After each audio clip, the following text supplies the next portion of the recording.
हमारी बॉडी के अंदर बेशुमार ऐसे केमिकल रिएक्शंस हो रहे हैं जो इंजाइम डिपेंडेंट होते हैं। क्या इंजाइम भी किसी चीज़ पे डिपेंडेंट होता है? आइए आज के इस लेक्चर में देखते हैं। तो स्टूडेंट्स याद रखिएगा, इंजाइम भी किसी केमिकल सब्सटेंस पे बेस करता है। इंजाइम की एक्टिविटी भी लिमिटेड है किसी और केमिकल सब्सटेंस की वजह से। यानी कि हम ये नहीं कह सकते कि इंजाइम खुद ब खुद ही काम करते रहते हैं। इंजाइम भी किसी चीज पे बेस करता है और वो सब्सटेंस कौन सी है? Very interestingly that is a cofactor. तो कोफैक्टर क्या है? That is a non protein part of an enzyme.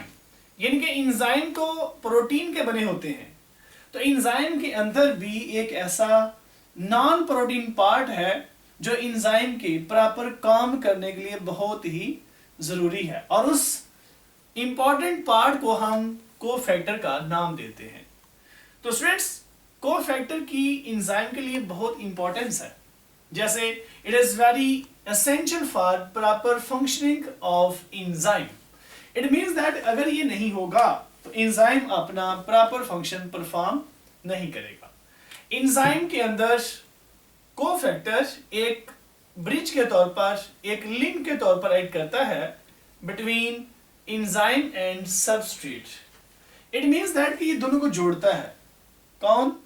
Cofactor. Cofactor enzyme और सबस्ट्रेट को आपस में जोड़ता है। और आपको पता है कि सबस्ट्रेट वो केमिकल सब्सटेंस है जिसके ऊपर इंजाइम ने अटैक करना है। तो इंजाइम हमारी बॉडी के अंदर बहुत ज्यादा अहमियत रखते हैं। ये हमारी बॉडी में बेशुमार केमिकल रिएक्शन को रन कर रहे हैं। ये हमारी बॉडी में फूड को डाइजेस्ट कर रहे हैं। ये हमारी बॉडी में डिफरेंट ऑर्गन्स के अंदर, डिफरेंट बॉडी पार्ट्स के अंदर काम कर रहे हैं।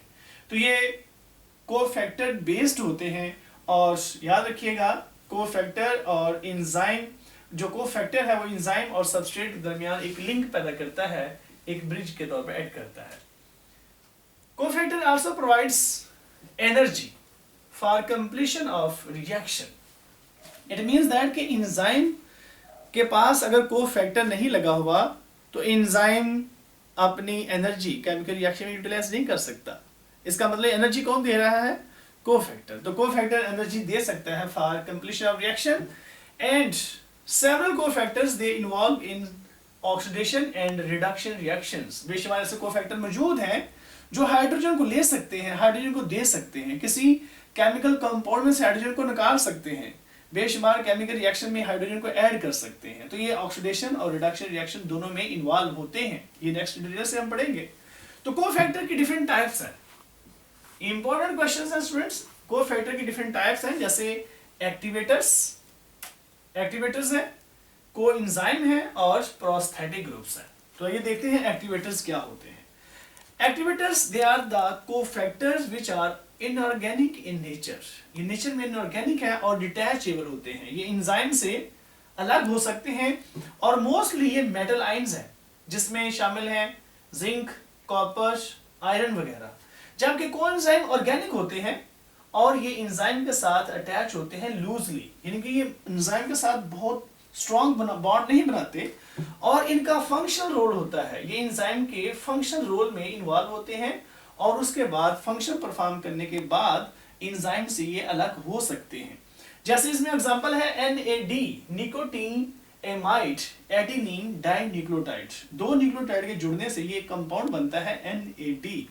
NAD ये केमिकल कंपाउंड में से हाइड्रोजन को गेन कर सकता है और ये चेंज हो जाता है NADH में। इसकी रिडक्शन हो गई है और जिसमें से हाइड्रोजन इसने लिया है उसको इसने ऑक्सीडाइज कर दिया है। उसमें से हाइड्रोजन रिमूव हुई है और जिसमें से हाइड्रोजन रिमूव हुई है उसमें वो उसने ऑक्सीडाइज कर दिया। Removal of hydrogen is called oxidation. जबकि इसमें हाइड्रोजन ऐड हुई है, लिहाजा इसकी रिडक्शन हो गई। तो ये इस तरह से ये ऑक्सीडेशन और रिडक्शन रिएक्शन में इन्वॉल्व होता है। The third kind that is a prosthetic group. It is organic cofactor again and it is tightly bonded with the enzyme. It means that ये loosely attached है। ये क्या है? tightly bonded, tightly attached। और ये enzyme के साथ मजबूती से अटैच होने की वजह से हम कहते हैं ये स्ट्रक्चर रोल प्ले करता है। और इसके एग्जांपल लिख सकते हैं हम, जैसे हेम ग्रुप जिसमें आयरन होता है और साथ में उसमें कार्बन्स के कंपाउंड होते हैं। और हेम ग्रुप आ जाता है साइटोक्रोम के अंदर। तो साइटोक्रोम के अंदर जो हेम ग्रुप है वो एज अ प्रोस्थेटिक ग्रुप काम कर रहा होता है, वो उसका इंटेग्रल पार्ट है, स्ट्रक्चर कंपोनेंट होता है। इस वजह से हम उसको कहते हैं कि स्ट्रक्चर रोल प्ले कर रहा है और वो एंजाइम के साथ कोवलेंटली अटैच होता है, मजबूती के साथ जुड़ा होता है। इस वजह से हम इसको हेम ग्रुप को जब किसी एक प्रोटीन के साथ एंजाइम के साथ अटैच हो और कोवलेंटली अटैच हो तो उसको हम प्रोस्थेटिक ग्रुप का नाम देते हैं। तो ये स्टूडेंट्स ये थे कोफैक्टर्स, और कोफैक्टर के बगैर आपको पता है एंजाइम काम नहीं करते। चंद एक एंजाइम ऐसे हैं जिनको कोफैक्टर की जरूरत नहीं होती, वो कोफैक्टर के इंडिपेंडेंट काम कर रहे होते हैं, लेकिन मेजॉरिटी एंजाइम के पास कोफैक्टर होता है। तो ये देखते हैं एंजाइम के कैरेक्टरिस्टिक्स कौन कौन से, एंजाइम के कैरेक्टर कौन से हैं जी। तो एंजाइम्स के कैरेक्टरिस्टिक्स, ये लेटर से क्वेश्चन आता है। एंजाइम्स आर ग्लोबुलर प्रोटीन्स, ये पहले डिस्कस कर चुके हैं कि almost all enzymes are globular protein. तो एंजाइम ग्लोबुलर प्रोटीन है एक्सेप्ट राइबोसोम्स, जो कि प्रोटीन के नहीं होते बल्कि राइबोसोमल आरएनए के बने होते हैं।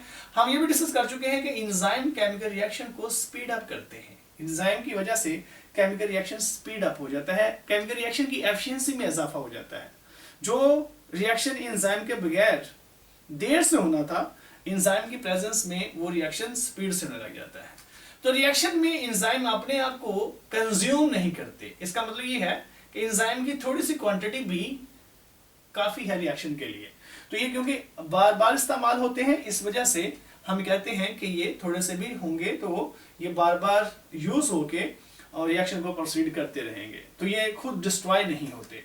और एंजाइम का एंड प्रोडक्ट के ऊपर, उनकी नेचर के ऊपर कोई इफेक्ट नहीं होता। मसलन एक एंजाइम है जो स्टार्च को तोड़ता है, स्टार्च को वो ब्रेक करके और उसको कन्वर्ट कर देता है माल्टोज में।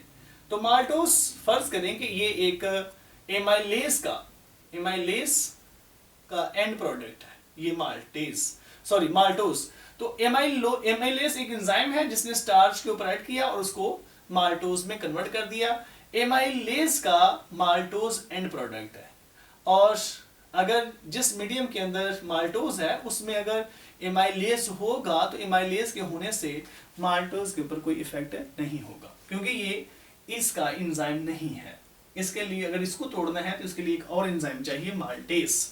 The next that is a small quantity of enzyme can accelerate the rate of chemical reaction. ये कि केमिकल रिएक्शन के अंदर अगर आप थोड़े से भी एंजाइम ऐड कर देते हैं तो rate of chemical reaction speed up हो जाएगा। तो हमने भी डिस्कस किया कि एंजाइम को कोफैक्टर भी चाहिए। एंजाइम का ये भी करैक्टर है कि वो कोफैक्टर के बगैर ज्यादातर काम नहीं करते, तो एंजाइम को कोफैक्टर भी अपने प्रॉपर फंक्शन के लिए चाहिए। और कोफैक्टर क्या होता है ये हमने डिस्कस किया है कि ये नॉन प्रोटीन पार्ट है एंजाइम का। The next one that is the sensitivity. Enzymes they are very sensitive to minor change of pH and temperature. तो याद रखिएगा स्टूडेंट्स, जो एंजाइम है वो स्पेसिफिक रेंज होती है पीएच में जिसमें वो काम करते हैं, और उस पीएच को क्या कहते हैं, ऑप्टिमम पीएच। जैसे पेप्सिन है, पेप्सिन मैक्सिमम वर्क करता है एट 2 pH या 2 to 3 pH, इसकी ये ऑप्टिमम पीएच है, ये इसकी पीएच की रेंज है, इसमें ये काम करता है। इस तरह से जो ह्यूमन बॉडी में काम करने वाले एंजाइम है वो मैक्सिमम 37 डिग्री सेंटीग्रेड पे काम करते हैं। अगर टेम्परेचर में वेरिएशंस आती हैं तो एंजाइम की एक्टिविटी भी मुतासर होगी।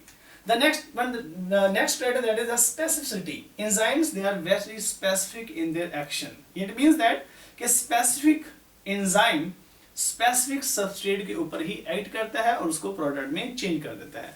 हाँ, enzyme related substrate के ऊपर attack कर सकता है। मसलन एक enzyme है starch।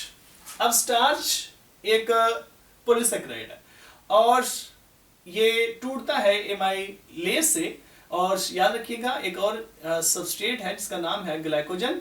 Glycogen can also be broken down into maltose due to the action of amylase. तो ये दोनों आपस में, ग्लाइकोजन और स्टार्च आपस में दोनों मिलते जुलते हैं, और इस वजह से इन दोनों के लिए एक ही एंजाइम से काम चल सकता है। मतलब ये है कि ये रिलेटेड सबस्ट्रेट हैं जिस वजह से एमाइलेज इन दोनों को ही तोड़ के माल्टोज में चेंज कर सकता है।